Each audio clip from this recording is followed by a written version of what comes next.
UNHCR is present at points of departure in host countries to ensure that returns are voluntary and to provide advice on documentation and other key issues.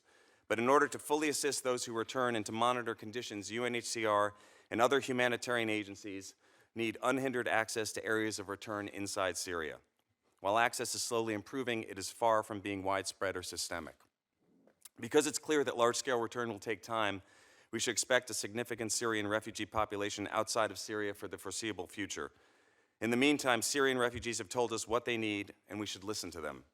They need education for their children and the ability to work and provide for their families. They don't want to be dependent on aid and to sit idly for years. Refugees have the potential to contribute to the economic and socio-cultural lives of their new communities, whether those communities are in neighboring host countries, in resettlement countries, or ultimately back in their home countries where they can help to rebuild after years of conflict. We therefore need to provide the host countries with long-term structural support.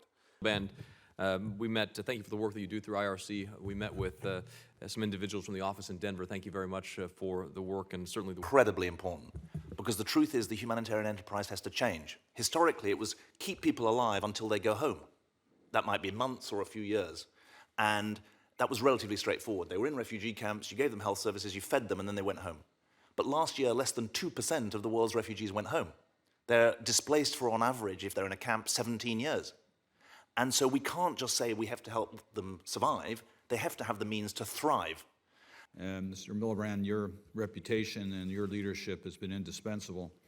Let me just respond. What's been missing throughout the Syria crisis, and is the lesson of Afghanistan, it's the lesson of Iraq, is that if you aren't clear about the political settlement that will share power in a credible and legitimate way, then no development policy, no humanitarian policy, no military strategy can ever have a clear destination.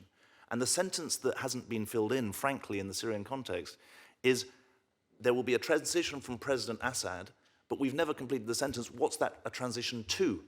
We know what it's a transition from, which is autocratic rule. It's never been clear what there's a transition to. And that's been the missing link, tragically, for the last 8 years.